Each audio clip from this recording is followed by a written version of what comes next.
Welcome to the Estate Professionals Mastermind podcast. This community is about providing value first, and rather than having one interaction, one transaction, and one payday from the work you do, we're here to teach you to build so much more.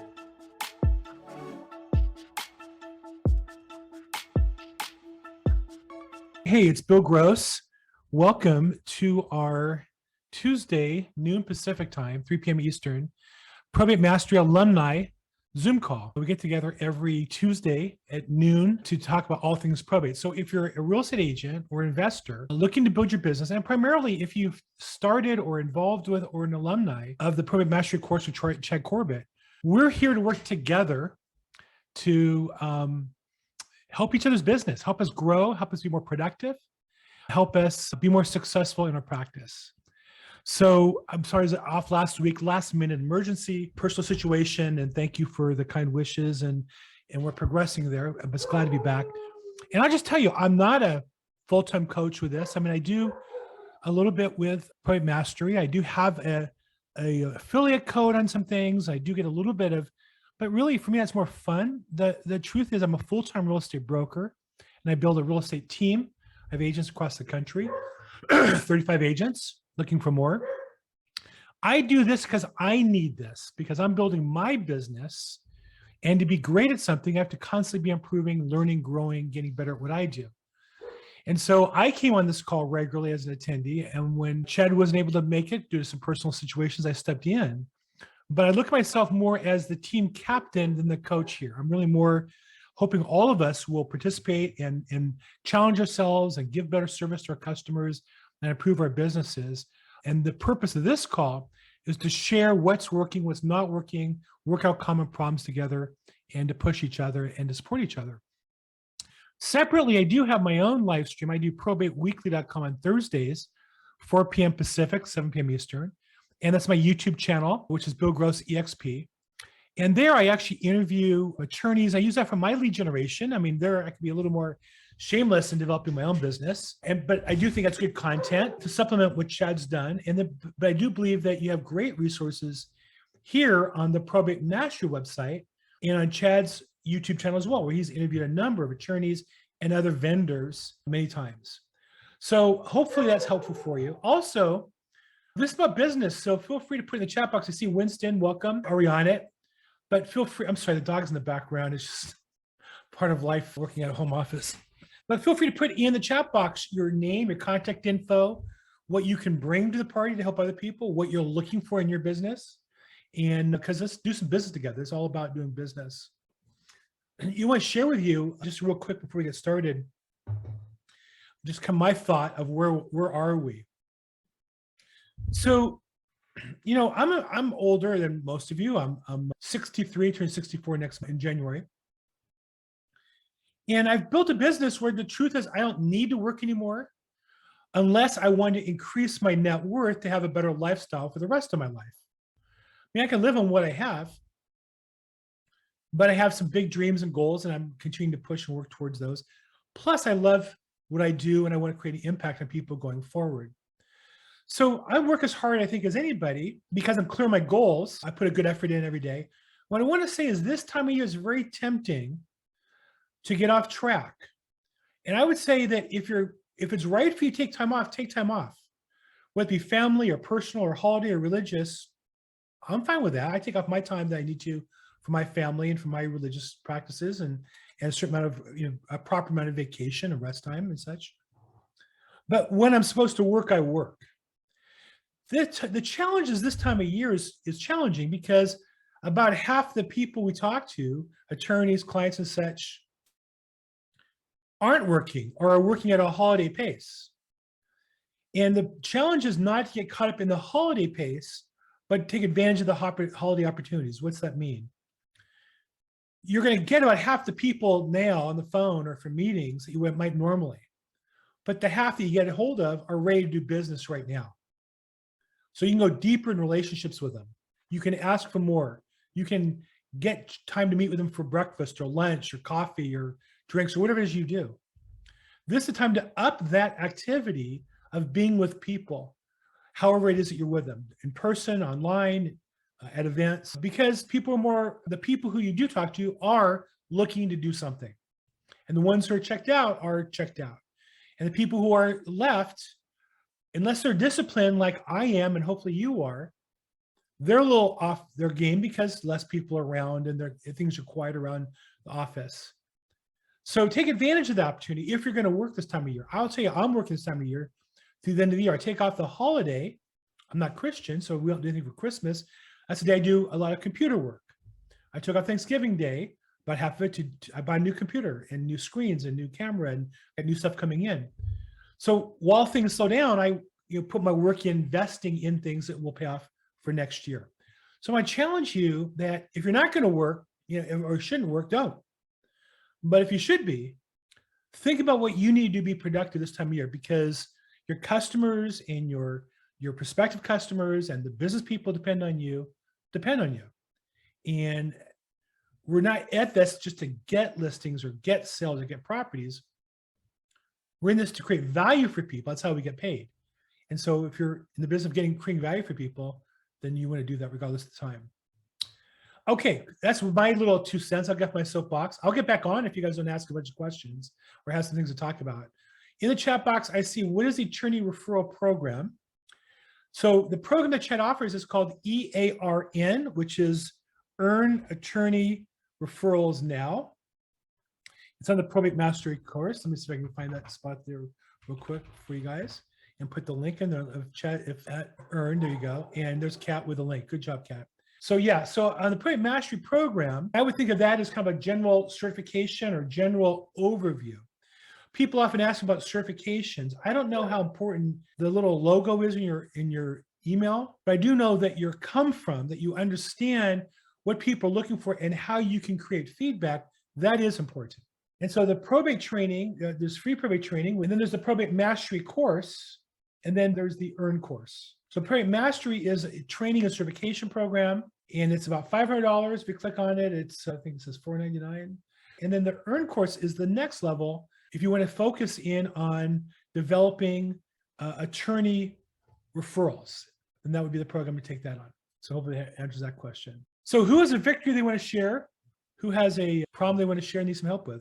I have a couple I can share if you guys don't. Go ahead, Courtney. What's going on, man? Thanks, Bill. Thanks, Kat and Chad and everyone.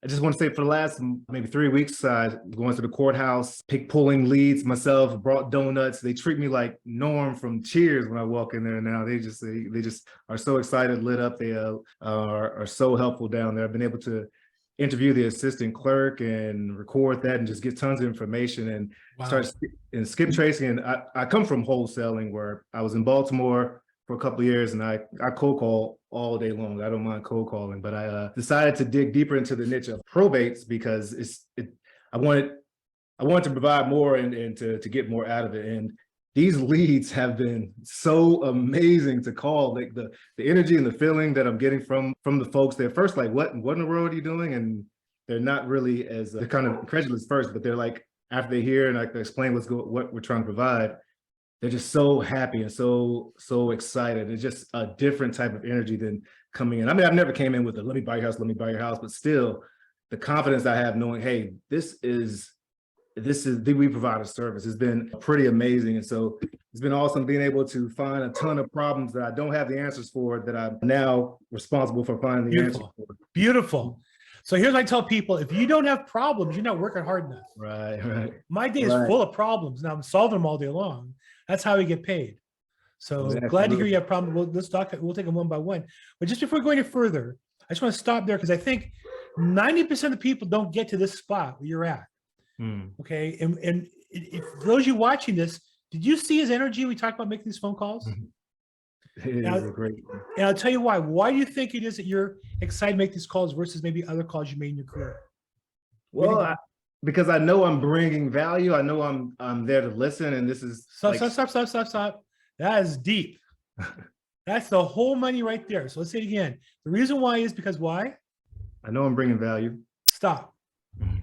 See, if you pretend you're bringing value, well, I have a certification that makes it look like I'm bringing value, or I'm a realtor with fancy pictures of me with a team of people who aren't really my people to look like I'm a team, or to look like I'm a luxury agent. we hate making those calls, but when you know you really bring value, look at the energy in his voice. I wish I could go back and replay it. If you're watching on video, go back. The smile, the energy, it just felt great to hear him.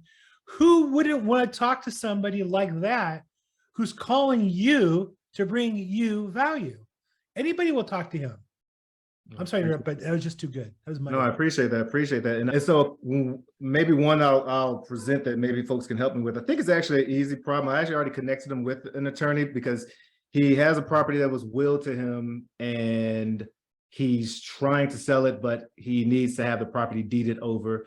The attorney that he's working with says he can't have it deeded over, but I thought it would be a simple solution. So I connected him with an attorney. He does have a niece who's living in the property that he's he doesn't want to kick her out, but he definitely wants to sell. So I'll just keep helping him out and supporting him there. But I think the easiest solution is, hey, I connected him to the attorney and he'll be able to look at the will and be able to deed it over it and help to pay transfer tax and all that. I'm assuming that's. Well, hold on. Let's talk about that for a second. So you're in Atlanta. Where are you at? I'm in Durham, North Carolina. North Carolina. Okay. So I don't know the law in North Carolina. So I don't want to pretend I do. But in most states, when you say deeded, from who would deed the property to him? The person, the decedent? They're not going to be able to deed it. Mm. So who can deed the property from the decedent to him? I have no idea. Well, the judge in probate. Oh, the judge. Okay. Right. Okay. Or the judge can authorize him to sell the property without deeding it.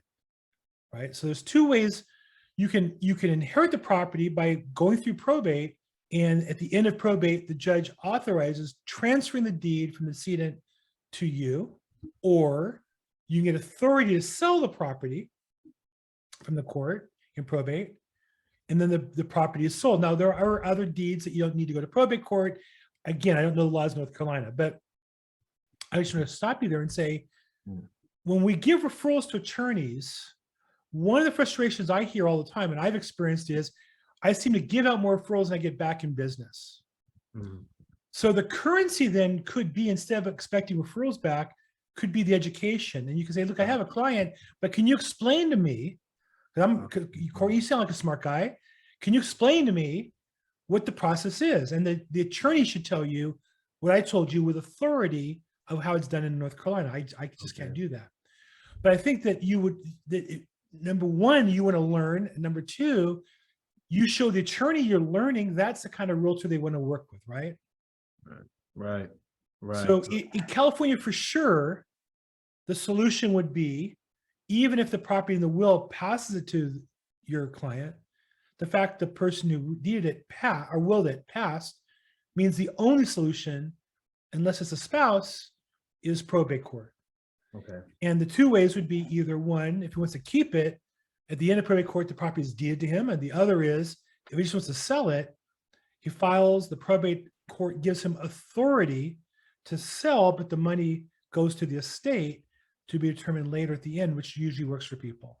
I got you. Does that help a little bit? That helps a tremendous amount. Give me a chance to ask some questions. All right. And can I have one more? I'm sorry, I don't mean to take no other hands up, so you got the floor, Courtney. Oh, here you go. Here we go then. So, and when you're this good, working this hard, you get to the front of the line anyhow. So go ahead. Hey, let's make it happen. So there's a person has the property will to them. In the will, I read that they have 6 months to decide whether to keep the property, and then the executor can sell the property. No one in her family wants to keep the property, so she wants to sell. But unfortunately, she already had, well, fortunately for her, I guess, but a developer wants to buy the property from her. But the developer is like, hey, I can't buy this property until it's cleared probate. And the people in probate, the clerks apparently told her, I haven't confirmed with the clerks. I didn't go down today to confirm, but they told her, according to the lady, that she has to sell the property first, that she has to sell the property while it's in probate. But the developer's like, we have to wait till after probate's over to buy the property from you. So again, I don't know the laws in North Carolina. In California, when you buy a property in probate court, the executor or administrator gets the authority from the court to sell the property, whatever that looks like. In California, if you're bonded and have full authority, that's all you need. You file a notice of proposed action, but you can sell the property. Oftentimes buyers say, well, I don't want to buy a property in probate court because I want to get, there might be liens in the property. That's a misconception. The full authority gives you the right to sell the property as a normal retail transaction. They're going to get title insurance clear of any liens. So maybe the developer doesn't understand that. And you want to clarify that. So I would say the other person you might want to talk to in your market would be a title representative that can give you what the title company needs to give clear title. And more importantly, in your area also, you have real estate attorneys who we call escrow officers who just handle the transaction. They usually work with the title company. And so by talking to the escrow or the real estate attorney, they might connect you with the title rep they work with to explain what's needed. But generally speaking, in most states, again, I don't know North Carolina, the developer who wants to buy the property, it can happen while in probate. Now, the difference would be in California, when the property is sold to a developer, the proceeds, the money doesn't go to the seller or the heirs, it goes into the probate estate. And then the probate estate isn't divided until the probate's closed at the end. That's California law. I don't know what's like in North Carolina. I imagine it's the same, but you might want to ask. On my YouTube channel, I interviewed out of Raleigh a great real estate attorney and paralegal who does planning, but they're in Charlotte. You're in Raleigh? Durham, right next door. I can throw a rock and hit Raleigh. Okay, so let me see if I can find it real fast. Anyhow, I would find your real estate attorney, or we call escrow, and I would find the title rep, and they should be happy with both of those. But to me, it sounds like a solvable problem that once the developer understands that buying a property in probate, they get full title, full everything, clear of any liens, no worries. Now, they might be concerned about if there's a squatter in there, or the condition of the property. Those are different things, though. Okay. Appreciate that. Awesome. Thanks so much. Oh, and I have to say, there's a lot of people I've been listening for a while that inspired me. There's a guy up here who's been talking, David, gentleman out of Atlanta, and his story has really been inspirational. So I appreciate that. It really encouraged me to get my butt down to the court office and really step in. So thanks for everything you all do. This is an awesome community. Thanks, you too. Thank you, David Young. I have to talk about Kat's on the line now. Kat put that I beat you to it. Kat, I'm pretty quick. I know you get a lot of love in this call. Okay, real quick poll. Who you like better, Kat or me? So either put Bill or Kat in the chat box. Let's see who gets more love. Matt Driscoll, your hand. Matt Driscoll, I see your hands up. Thank you, Courtney. I'm going to take you out. And Matt Driscoll, what's going on? I have a quick question. I kind of fell into a probate. I talked to you actually this morning when I called you. Oh, okay. Hey, Matt.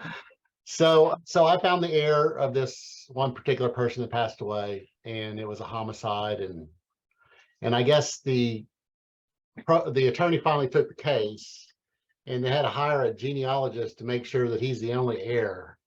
How long does that normally take? Matt, we talked this morning, and I was a little quickly, I had a limited amount of time, but I want to share a concept called real estate time versus regular people. We as realtors, we expect, like if somebody calls on a sign, or when we're brand new, a buyer lead calls or seller lead calls or past client calls or center of influence, we expect return calls. It's measured in minutes or in seconds in terms of online advertising. And that's how we live. Most of us have cell phones, and even when there's offices, we're after hours, we're checking messages. And somebody calls us, we expect them to call us back within 10 minutes. If we text them and we get a response back immediately, we're like, what the heck's going on with this guy? That's real estate time. Most people don't work like that. Attorneys, you call and leave a message. Like today's Tuesday here I'm at LA 12:23. If I leave a message for an attorney, he might call me back Thursday or Friday. He might not call me till Monday and say, oh, I'm sorry, I was busy last week. A real estate agent would never do that. Now, some real estate agents will never call you back. Like a listing agent, they just won't call you back. So when Matt asks the question, how long should this take? Well, I mean, how long should it take? Not very long. But I would say that generally people don't move as quick as we expect them to. That's the nature of our business. I have a case for a listing, and the client hired a paralegal to do the probate. And I was pushing her to get the petition for court confirmation completed so that once the buyer cleared contingencies, which I expected any minute, we could immediately file the form. And I reviewed the form already early last week, the week before. So it's been sitting there. Theoretically, I gave her back an email with all the changes to make, but I never got back from her the final draft to review before we file. So now the buyer waives contingencies on Friday. Of course, it's Black Friday. Let's call it a holiday weekend. And then she emails us today. Well, I was off. I'm a little bit behind. I won't get to it until Friday. And I'm thinking, well, hopefully it was only 15 minutes to update the form with the edits I gave you. We should be filing it now, like this minute, because if we wait 3 days, that's 3 days later till we get the court hearing, at least, right? That's real estate time. Most people don't work that way. Now, there's a difference in that in statutory time, which is certain things you have to wait to give people a chance to answer, heirs and creditors and such. So it depends on the state that you're in.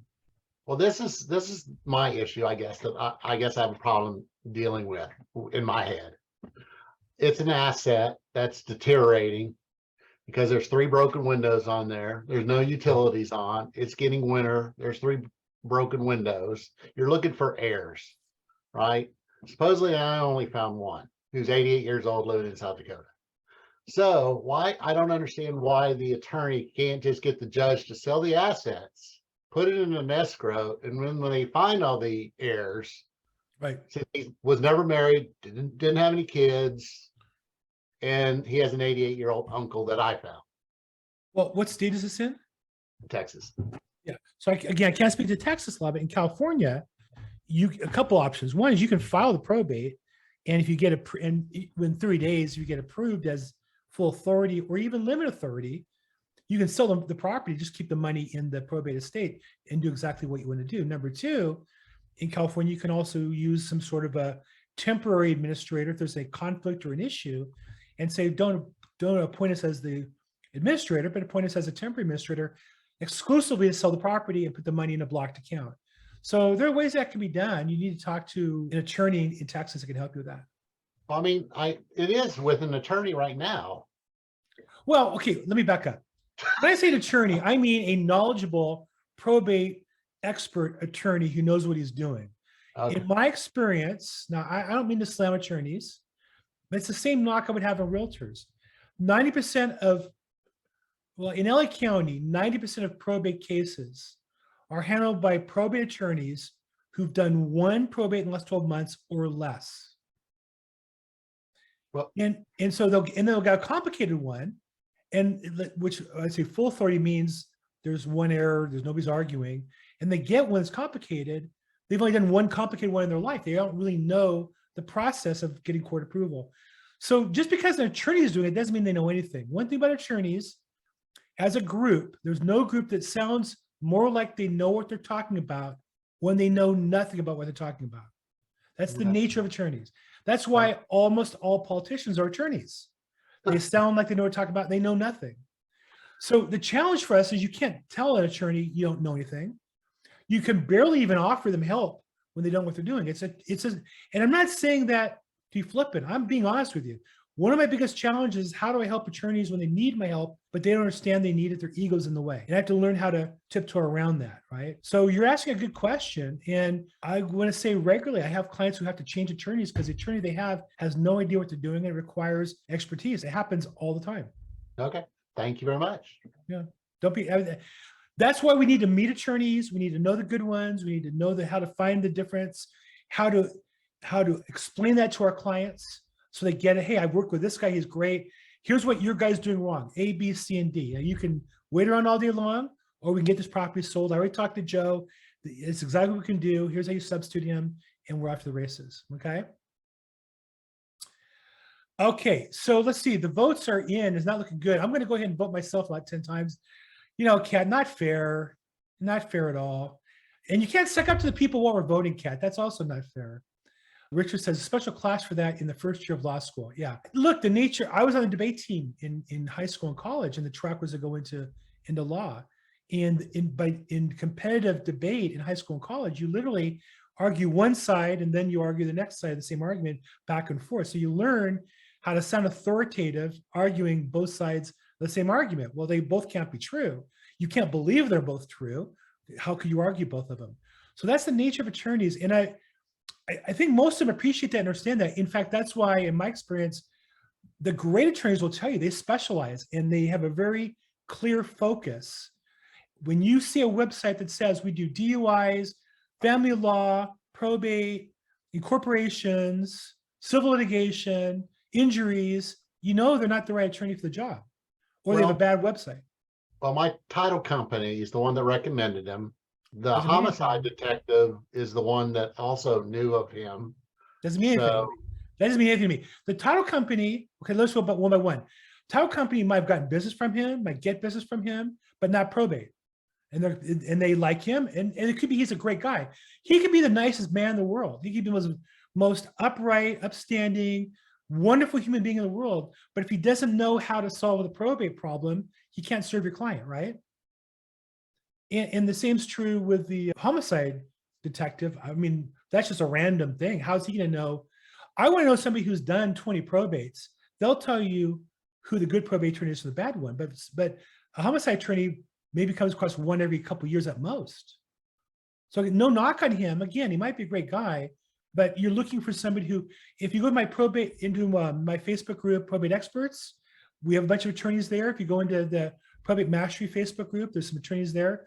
Post your questions. You'll find some attorneys who will jump off the page. I know Bo Bowen's in Houston. Where in Texas are you? Fort Worth. Bit of ways, but I think they might do business there. The laws are the same in the state. The practices vary by county. So you might want to check Bo Bowen's on my Facebook group for sure. Okay. Thank you. Sure. Steve Carney says the third side of the coin is the edge. And attorneys will argue that one too. Okay. So, a lot of left cat there. I don't know, guys. I'm feeling a little insecure here. Did I miss any questions? So, maybe can you put the link in? The Probate Mastery, Czech Probate has a Facebook group associated with this called Probate Mastery Alumni. And great place to be. Questions asked. I learned stuff there literally every day. Literally, I was there last night, and there was somebody who asked a great question on insurance, which, laws vary by state. And so I went to my insurance agent, and not only did I get a little more color to the laws in my state, but we have a nice little segment we're going to video for my social media. So great. There's the link in the chat box, the Probate Mastery Alumni Group, fantastic resource. Additionally, I have my own probate group in Facebook called Probate Experts, and you can join that as well. And love to have you there to share leads. We do get petitioners. We've had people from other countries come in. Can't really help them personally, but it's interesting to learn. We have attorneys there as well, and investors and real estate agents. Okay, who did my KV Core website has asked him? That's so funny, Matt. So Matt's asking me my website. So I'm with EXP, and so they give us as part of the package, a technology package called KV Core, which I think is called Conversion. It's available to other companies as well, but EXP, all of us get it as part of the package. Then I pay alltheleads.com for their website, but with their permission, I copied the content onto my KV Core website, and then I've created my own. And so if you go to my website, I'm thelaprobateexpert.com, thelaprobateexpert.com. And I think that's a good resource for everybody here. On the far right of a bunch of probate resources, I have a list of all the data sources I've come across, the different coaching companies, other information I find helpful. So that I did on my own. So I paid for the probate content from all the leads, and then the rest of the collection stuff is my own stuff. Okay, so let me see if I can get the link for Probate Experts. I'd love to have you guys join. And then my website is thelaprobateexpert.com. Okay, so let's see, make sure. Yeah, and then Kat points out also, make sure you get your listing in the estateprofessional.org directory. If you're a Probate Mastery alum, or a CPE as we call them, you get priority ranking. But it's a good place to put information, and also to reach out to your vendors to help promote their business. So check that as well. Thank you, Kat. Kat, I'm going to stop saying thank you because you still have more votes than me. I'm hoping to win the election here at the end. So we'll see how that happens. Larry, what's up, man? Bill, you have no shot. So give it up. Come on, Larry. Did you vote for me, Larry? No. Okay, I'm sorry. I can't answer your question then. We have to kick you out. I I've been putting a heavy hand here. This is not fun at all. So I've got a couple of rapid fire questions for you. So you ready? Go. Okay. So I've got a referral from another probate case that's gone south, and the applicant has fired her attorney, and now she needs another one. So I thought I would go talk to some attorneys about that referral. So I'm going to head off when we get done with this call. I'm going to go see an attorney about this referral. Any pointers as I go in? It's an attorney I've never met. I've checked them out. They do a lot of business in the probate space. So I wanted to use that as leverage to go have a conversation I normally wouldn't have. Any thoughts about how to use that? Well, I wouldn't tell them you have a referral now unless you have already, but I would say I do. generally, I know you do, but I'm saying I wouldn't tell them that you do. Okay. Because my approach is, if they're not willing to give me a little bit of time on the idea that I'm calling them to learn about their business, to understand how I could refer them effectively. And I would say that, so I'd like to meet with you on the phone or meet in person so that if I do make a referral, I can make it effective and say I've met with you and we talked before. If they don't understand the value of that, then they're probably not going to be the right attorney for you to work with down the road. Okay. And for me, I asked to interview them on video, and I say to them, Larry, I'd love to just do a short 5 or 10 minute video with you to talk about your business and how you do things. That way, if I do have somebody to refer to you, I'll also link the interview and that will make the referral more effective. Do we have time to do that?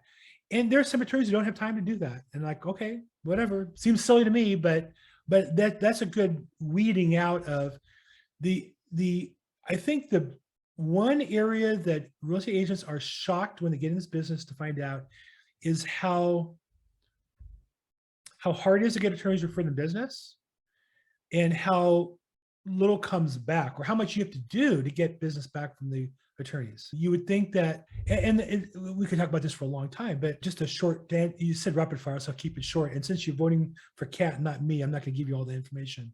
I think that's true about all relationships. Grant Cardone says that even if your product or service is clearly the best in the market and you give away for free, it's 10 times harder to sell than you would ever imagine. And so when you're trying to sell yourself to an attorney, it's way harder than you imagine it to be. I'm not saying therefore not to do it. I'm just saying set expectations and commit to the process and it'll work itself out. Okay. So not a drop by, but a phone call would be better. Well, I don't think I would drop by and announce. I don't think that sets the right expectation to the attorney. Once I've met them, I might drop by. But if it's a first time and I'm trying to understand if they're the right person to refer, the way I think of it is when I refer a case to an attorney for a listing, I have a $10,000 or $20,000 commission check now that I'm trusting them to handle. And frankly, I've had the attorneys mishandle that and I've lost the listing as a result numerous times before I figured out, hey, this isn't going to work. I need to have ironclad control in the process. So I think it's not about you getting business back, but at the end of the day, if you're not getting business back, it doesn't pay for the system for you to help people. So it has to include you getting business back from them. And so you have to expect, I think, to have more control in that process. So I would say I'd rather you talk to 5 attorneys to find one, then go see one and then send him business and not get the result you want. Does that make sense? Perfect. Okay. Well, then I will recalibrate and do that. Is there anybody else got questions? I got a couple more for you. Go ahead, Lori. Okay. So I was just tell me you can vote for me instead of Kat, and then you can have another question. You're gaining on Kat. Okay. Thank you. Thank you. You got a puncher's chance. Okay. Thank you. So another question would be like, and this is for the group, if anyone's doing this, but Chad talked a lot about doing co-marketing with attorneys. And I'm just curious what that might look like. Has anybody done some co-marketing with attorneys? This is something I'm looking to do, but I really don't know what that might look like. And I didn't know if anybody has done it. And if they would like to share that, I think it would be beneficial to the entire group. That's a request, I guess. Anybody want to jump in on that? Feel free to put in the chat box or raise your hand. I'll share with you. I've done a little bit. I've offered to do it a lot. And in particular, I found an attorney who does a fair amount of marketing, and I found his marketing intern, and I promoted people to come to their webinar. And of course, I've interviewed him on my website and had him as a guest on my Probate Weekly show. And we're talking about doing some more things going forward as well, recording some videos together that go on their website, will go on my website, and we'll use as well. So we're starting to do that, but boy, I've offered that a lot and I haven't done much and it hasn't yielded a lot. So again, it's a lot of work, but I do think that it's about establishing a relationship. So I would say it would be worthwhile to do. The key is as long as it's beneficial for both of you, meaning if I interview you and put it on my YouTube and I get views, that's already paying off. If you don't get views because of it. But then again, for me, when I've referred attorneys, I've linked the YouTube with referral, and that becomes effective. So Okay. I didn't think about the YouTube, the interviews and stuff like that. That's a great idea. How about like anybody doing any mailing, like with if they're mailing the PRs or the executors, anybody doing something like that? They'd have any collateral. And if Larry, I can hop on here. I'm also in Texas, and that's one of the things on my thing to do for next year, one of my goals, because in Texas, our attorneys are already on file with most of the petitioners when they submit their probation paperwork, their petitions. So the challenge that we have doesn't go along with Chad's recommendation to try to refer those attorney names. And so one of the things that I'm thinking about doing is kind of adapting Chad's idea of a chart or some sort of a infographic kind of a thing that shows all the different steps and the things that the attorneys would do and the things that's not realistic to expect those attorneys to do. And so just tweaking that just a little bit and then having that attorney on there as well. But I don't see how we could incorporate what I can do is incorporate the attorney in that infographic in the probate letters that I'm already sending out. But right. it wouldn't necessarily be for those people to call up that attorney for the case, because more than likely they already have one, unless they need to change, like Bill suggested a minute ago. Well, So- and that was going to be my point. I haven't talked to a lot of them yet, but Bill, I am starting to see a trend. Attorneys don't all make it to the finish line. They get replaced usually because it's just poor communication. A lot of the people just don't have a realistic expectation to the process. And I think that maybe some of the attorneys just assumed they understood that this was going to take a long time and they didn't need to tell them. And I think that's a mistake on their part. When you talk to them and ask them what their biggest challenge is, and they'll say the attorney doesn't return my phone calls. They don't to get back to me in a timely manner. Like you were talking about earlier, that our time is 10 minutes, theirs is 10 days, you know? yeah, I mean, I don't often get customers to tell me they're really happy with the attorney, unless it's a complicated litigation they win at the end. But in probate administration, I just rarely get that. The opposite.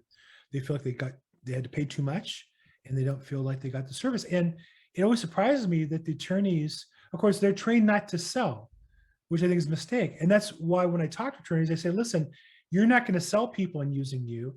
I'm a salesman. That's what I do. So I can sell them before to choose you, but I also will continue to sell you during the process. And you need that. You need somebody who's going to be holding the customer's hand. And when there's a problem, bring it to your attention right away. They may not feel comfortable telling you that they haven't heard from you and they need to hear from you, but they tell me that I can tell you right away and you get on it.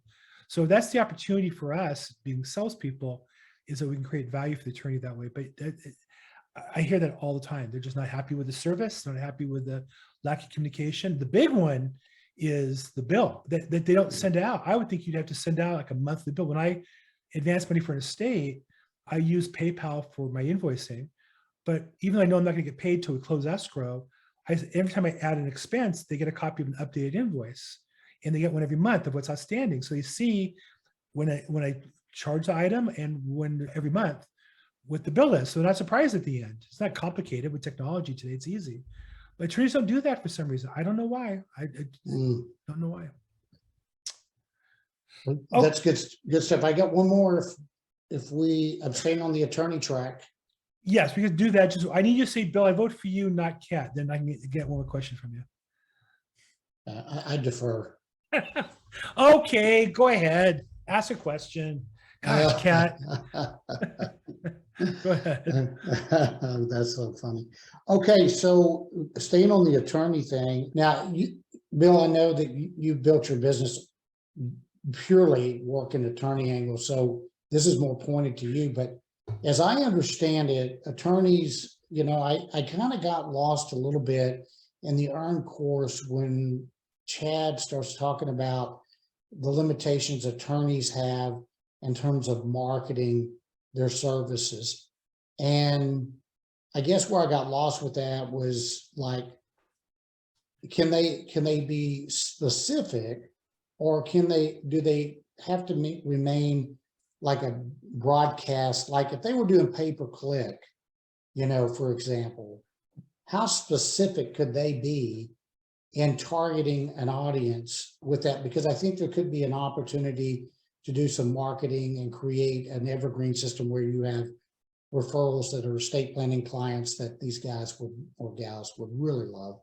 But I'm just curious, what is their limitation? And I know that we don't really have many at all in terms of getting really detailed and targeting, where my understanding is that the attorneys are somewhat limited. Can you shed some light on that? So, well, there's 3 levels I would say. First off is some states, the restrictions on how much marketing or selling they can do. And that varies by state bar. Each state bar has different rules of how much you can advertise or what you can advertise or what types of things you can advertise. There used to be none. My father was an attorney, old school. You could put your name of your law firm in the phone book, that was it. And older attorneys see billboards for personal injury, and to them that's the lowest of low, that you're advertising and you're creating maybe false cases. So there are certain bar restrictions of what they can or can't do as far as selling people and calling them and soliciting probate business, for example, is restricted more in California than say personal injury or other bankruptcies or other cases. So there's state laws. Second is none of them want to do it because they all believe they're attorneys. And like we all do, even realtors the same way, 9% of us want to believe we're so good, people will call us with business that are, when you ask an agent, where do you get your business from? And they say, well, 9% of us from referral. What they're saying is, I think I'm so good, I'll just sit here and wait for the phone to ring. When it rings, I'll get business. And that might be, you'll get what you get, but you only get more if you put some effort behind it. And then the third, I think, is that most attorneys don't take the time to learn how to do this, so they don't do it well. And so like anything else in life, you don't do it well, you don't get good results, and also it's frustrating. And so that's where I try to step into them and say, look, I'm an expert in email marketing. I'm an expert in building a social media brand for a business, for a small business like mine. I did what I did for me.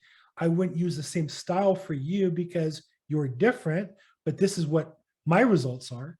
And so I think that the opportunity for us is to offer them our expertise, both to market, how to market their business and to market with them that generates business for them. So I think you're on the right track. And I think that's a great value proposition, is even just evaluating their pay-per-click. A lot of attorneys in probate and estate planning do pay-per-click. There's a number of consultants who that's their business, teaching attorneys how to do that. They charge a lot of money. And if you have some expertise and can, for free, evaluate the program, give them some insights or suggestions, connect them with a cost-effective service or cost-effective virtual assistant. I used to do it with real estate agents. I had a virtual assistant, and I would, for cost-effective money, I would take their database and upload it and get it into a mail program and send out content for them weekly. It was all kind of done for them, and they either paid me a fee or they joined my company. So, but I think it's a great opportunity for you. So again, to recap, some states restrict what they can advertise or not. Second, most of them they don't want to do it. Nobody really wants to market. We all want to be lazy and just answer the phone. And third is, even if they want to do it, often don't know where to start, and they just aren't very good at it. Gotcha. Okay. Well, it's a good place to start to talk about that, because I could see that being a real pressing need, particularly for attorneys that are too proud to say they need business, but they do. And well, we all do. We all need more leads coming in, right? Absolutely. I had a guy today I called to do an interview, and he asked me, he said, well, look, I'm part-time. I do video work also. And so rather than just do a Zoom call and record it, which is what I'm doing, I'd love to have you come to my office and I could record you. Now, he's an hour away from me. I really want to go. I mean, he doesn't do much business. And if he does video part-time, he's not doing much attorney business. So I'm in a position to say no. If I was a new agent breaking in, I'd hustle right out there and get with them as fast as I could. The more people you talk to, the more business you're going to get. So it depends where your business is. But I think the idea of offering people, I'm calling him to offer him, he has a channel with great videos, and his videos get like 3 views and 5 views. I have a channel with fairly rough video, and I get 100, 200. Which one would you rather have? He hasn't figured that out yet. So. Gotcha. Cool. Hey, thank you, Bill. Thanks so much, Sawyer, as always. Other than the part about voting for Kat, really appreciate having you on the call today. Okay, who else has a question, problem, challenge? We got about 7 minutes left. Who has a victory report? Okay, here's a question from Courtney. Courtney, you want to jump in here, and before I read that, you want to just kind of tell us what you're working on here, or Sure. Yeah, so the young lady says that her mom and her have a joint account. Her mom passed away. They started funding the account so that they could pay for the monthly mortgage until all the probate and things were taken care of. The clerk told her that that money in that account is a loan that I assume would have to be paid off and all, but she's thinking, or she's saying, no, my brother does not want that paid back. That's not a loan. And she thought or felt that since it's joint account, and I think she's a survivorship, a transfer to her death, she assumed that it's her money. So she wanted to know, is this a loan, or where could she get better advice? Well, again, this could be different in North Carolina than other states, perhaps, but it depends on the title of the account. So if you take an account and you each own a portion of it, then upon death, half is one and half is the other. More commonly, it's either or upon death, and it transfers over. Sometimes I had an aunt who passed, who she thought she had my sister as power of attorney. She thought that meant it was a joint account, but power of attorneys expire when the decedent expires and the account's closed. So generally, when the decedent passes, because the Social Security number is reported by the bank, and then the Social Security Department now, when there's death records, has Social Security, that gets reported to banks, and they usually will shut down the account right away. So I'm not sure there's a timing issue on your account or not, and that might be a clue, because if it was all the decedent's account, it'd be blocked. The fact that it's open might mean that it's both of theirs. So it depends on how it was titled when they took out the account. Normally, we'll have you fill out the forms, and we'll say, upon death, is there a beneficiary, and then how you take title. And then if you don't, and you're not husband, wife, state laws vary. Some by presumption would be like joint tenants, meaning one passes, the other one gets it. And others are like tenants in common, where if one passes, it's split 50-50. So that's really a question for an attorney in North Carolina to handle, to give you the right answer on that, I think. But are you referring to the ownership of the property, or I think she's asking about the account and the money? It's the same. Okay, it's the same thing. Oh, wow. The property, there's a legal title to the property. There's a legal title to the money, and so it depends on how the account was opened up or taken out. And when you open a bank account, they ask you how you're holding it, and then upon death, do you want to name beneficiary? So it would really depend on how the account was titled and if there's beneficiary named or not. But again, I think that's a question for attorneys specifically. Now, the clerk might know, but I don't know the clerk knows how the account was opened, right? Okay. I mean, you'd have to go to the bank and see, and they're not going to answer questions, but for the person on the account. So if it's the personal rep should go to the bank and verify how is the account titled, and is there any beneficiary named for either party? Bill, if it's a joint account, wouldn't all she need to do is show a death certificate, and she could cash that account out, but there wouldn't be anything holding that back. She doesn't need to probate that account, I wouldn't think, if it's a joint account. Well, in California, you would. I can't. Oh, well, you got to probate it. everything in California. Well, yeah. Now I say there's a small probate account amount. So if it's below 162,000, it's more of like a paperwork, and you file it, and it goes through on an expedited basis. So, but there is a process that says the court has to approve it. So, but I don't know North Carolina. The laws vary. So I would definitely check with the attorney on that matter. All right, thanks. Sure. Okay. So wow, time really flew today. I don't know if it did for you guys or not. Hopefully it did, but it did for me. I really appreciate getting back with you guys today. We're going to wrap up today. I'm Bill Gross. This is our Probate Mastery alumni call. We do this every Tuesday at noon Pacific, 3 p.m. Eastern. It's recorded. And so if you want to see past episodes or this episode again, go into probatemastery.com. And it's also on the YouTube channel.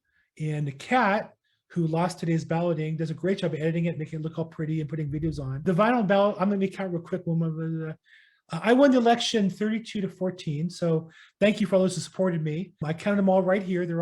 There's some mail-in ballots that came in after you guys voted. So in case you're wondering what happened with all that. But again, as Kat put in the chat box, go to the Facebook group, Probate Mastery Alumni, and you definitely want to sign up for the estate service where you can log yourself in. And more importantly, I think, offer that to vendors you work with, like accountants and attorneys, that would be a service to people looking for estates. And you want to make sure they know about the service so they can send their clients there as well. And I think that's it. So until next week, Bill Gross signing off for Chad Corbett and the Probate Mastery Program. Thanks so much, everybody. We'll see you next week.